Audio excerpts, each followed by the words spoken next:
আর যাই করেন হাদি হত্যার বিচার করেন। জুলাই সনদ বাস্তবায়নে আপনারা শপথ নেন নাই, বিভিন্ন গণমাধ্যমে এইসব খবর প্রচার হচ্ছে।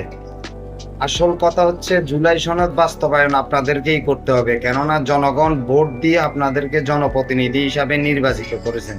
অতএব আপনারা ছাড়া এটা করার মতন আর কেউ নাই, আপনাদেরকেই এটা করতে হবে।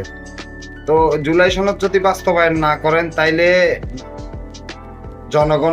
জনগণের সাথে ডাইরেক্ট প্রতারণা করা হবে, জনগণকে আদালতের মুখোমুখি দাঁড়া করানো হবে। এটা কিন্তু ঠিক হবে না আমার মতে। আপনারা জানেন কিনা জানি না, আওয়ামী লীগ সরকার এই দেশে অনেক অনেক অনেক উন্নতি করছে, অনেক জনপ্রিয় ছিল। তারপরেও আওয়ামী লীগ সরকার টিকতে পারে নাই। এদেশে অন্যায়, নির্যাতন, নিপীড়ন, অত্যাচার এগুলা করার কারণে ওদের এত উন্নতি, এত ডেভেলপ করার জায়গাটাও মানুষের চোখে পড়ে নাই, মানুষ ওইটা দেখে নাই।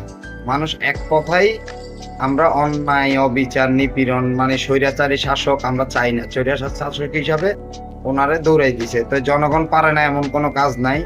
আশা করি আমার কথাগুলো বুঝতে পারছেন। ভিডিওটা ভালো লাগলে লাইক সাবস্ক্রাইব করে অবশ্যই পাশে থাকবেন। ভালো থাকবেন। আল্লাহ হাফেজ। ইনকিলাব জিন্দাবাদ।